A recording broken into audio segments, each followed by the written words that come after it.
What would happen if you stopped smoking weed for an entire month? Would your mind suddenly become crystal clear? Would your motivation skyrocket? Would your sleep improve or get worse? And what about the withdrawal symptoms that so many people never talk about? Millions of people around the world use cannabis regularly. For some, it's an occasional way to relax. For others, it becomes part of their daily routine. But whether you've been smoking for months or years, there's one question many users eventually ask themselves: what would happen if I quit? The answer is fascinating, because the first 30 days without weed can trigger a surprising chain reaction inside your brain and body. Some changes happen within hours. Others take days, weeks, or even months to fully appear. And while the first week can be challenging, many people report dramatic improvements in energy, focus, memory, confidence, and overall mental health by the end of the month. So today, we're going to break down exactly what happens to your body and mind when you stop smoking weed for 30 days, from day 1 all the way to day 30. The moment you stop smoking weed, your body begins adjusting. Even though cannabis isn't typically considered physically addictive in the same way as substances like nicotine or alcohol, your brain still adapts to regular THC exposure. THC is the main psychoactive compound in cannabis. When you consume it regularly, your brain starts expecting it. It becomes part of your daily chemical environment. So when THC suddenly disappears, your brain notices. Within the first few hours, many people don't feel much different. In fact, some may feel perfectly normal. But beneath the surface, changes have already started. Your cannabinoid receptors begin responding differently. Your dopamine system starts recalibrating. And your body begins learning how to function without the external source of THC it has become accustomed to. For frequent users, cravings can begin surprisingly quickly. You might find yourself automatically reaching for weed at the usual time. Maybe after work, maybe before bed, maybe while gaming or watching Netflix. The habit itself can be just as powerful as the substance. Many people discover that their urge to smoke is often tied to routines, emotions, or environments, rather than actual physical need. The first day is often more psychological than physical. You start noticing how often cannabis has become part of your life. And for many people, that's the first eye-opening realization. This is where things get interesting. For many users, the first week is the hardest part. Why? Because this is when withdrawal symptoms typically peak. Now, cannabis withdrawal isn't usually dangerous, but it can definitely be uncomfortable. One of the most common symptoms is irritability. Small things suddenly seem more annoying. You may feel impatient, frustrated, or unusually emotional. Many people also experience anxiety. The calming effect they previously got from weed is gone, and now they have to deal with stress without it. Sleep becomes another major challenge. Ironically, many people start using cannabis to help them sleep, but after quitting, sleep often gets worse before it gets better. You may have trouble falling asleep.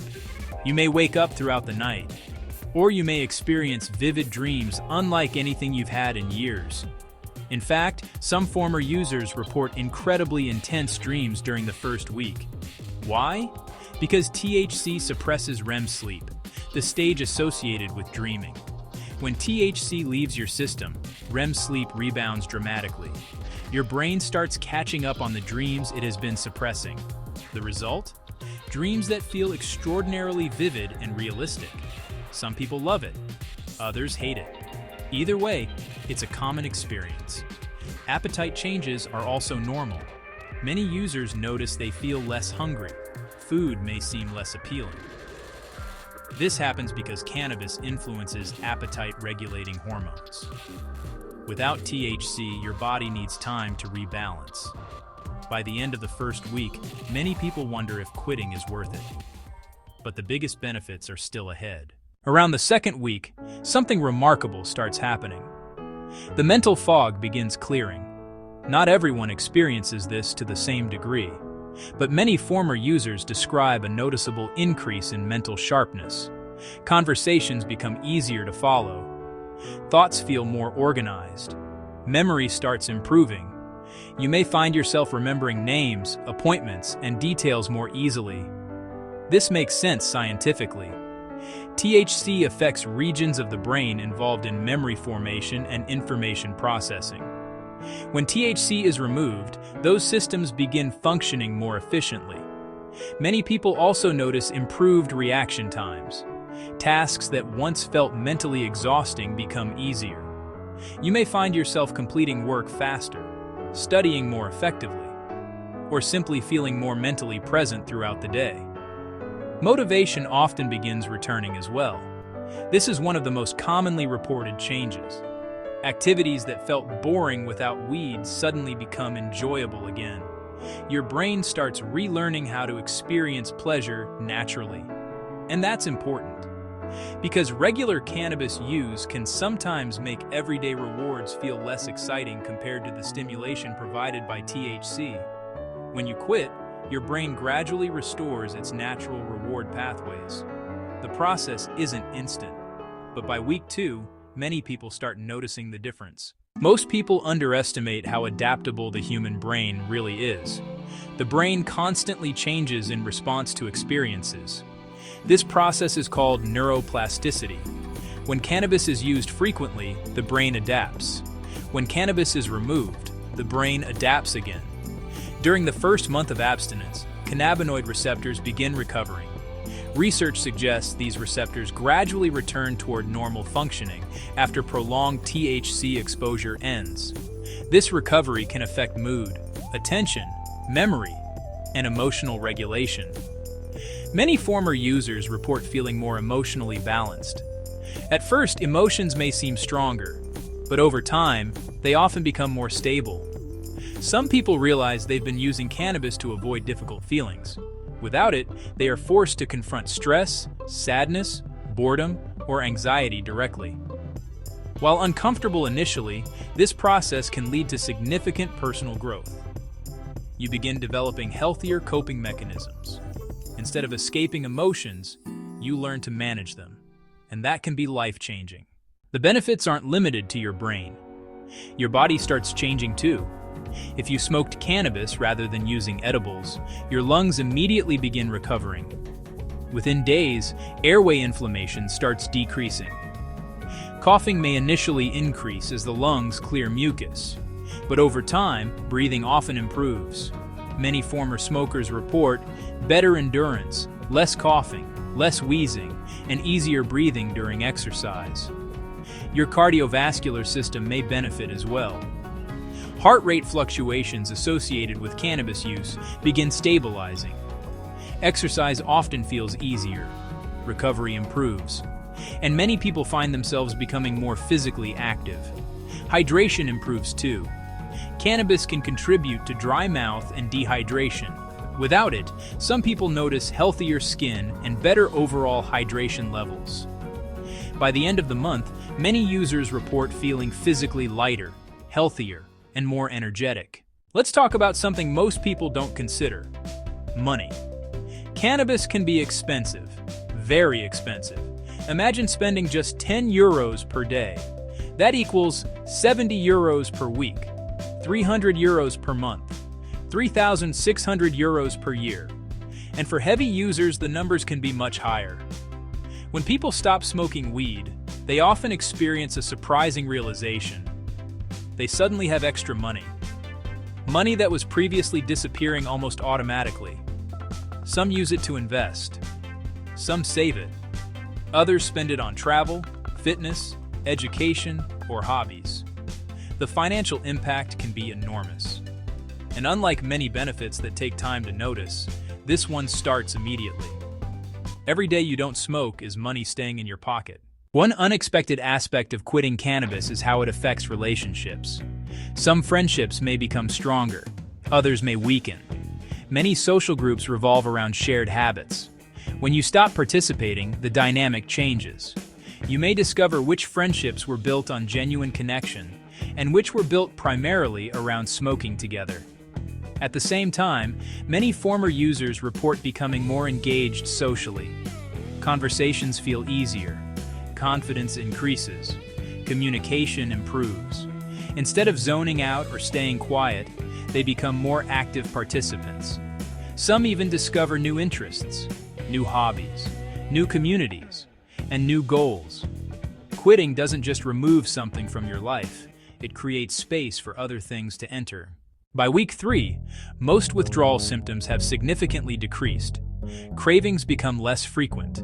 Sleep often improves. Mood stabilizes. Energy increases.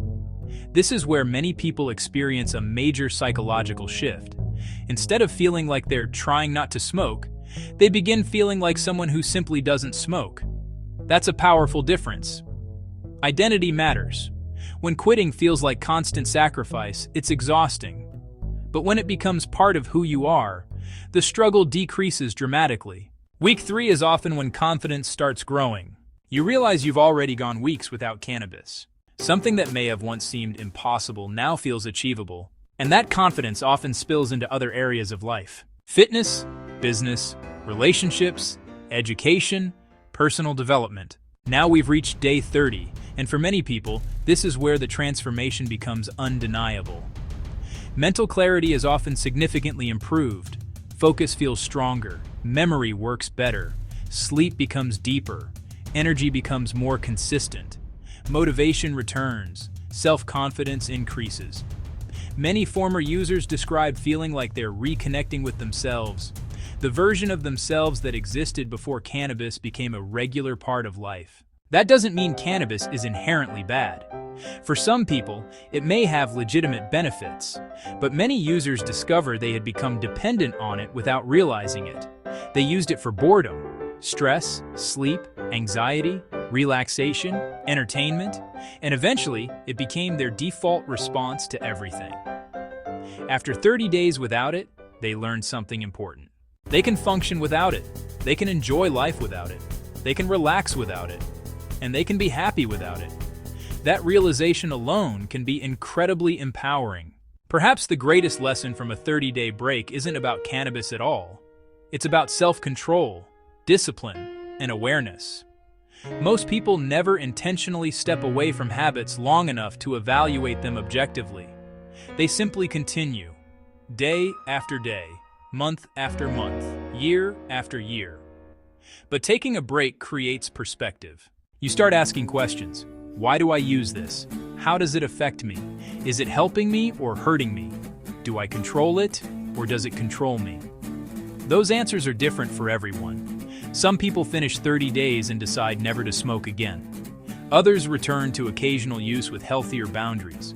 But nearly everyone learns something valuable about themselves. And that's the true benefit. So, what happens if you stop smoking weed for 30 days? The first week can be difficult. You may experience cravings, sleep problems, irritability, and vivid dreams. But as the days pass, your brain begins recovering. Your memory improves, your focus sharpens, your motivation returns. Your lungs start healing, your sleep improves, your energy increases, and many people discover a level of clarity they haven't felt in years. The journey isn't always easy, but for countless people, the results are worth it. Whether you're considering quitting permanently or simply taking a break, one thing is certain. You'll learn a lot about your mind, your habits, and yourself. And sometimes, that's exactly what you need. If you enjoyed this video, make sure to like, subscribe, and turn on notifications for more videos about health, psychology, self-improvement, and the fascinating science behind everyday life. Thanks for watching, and we'll see you in the next video.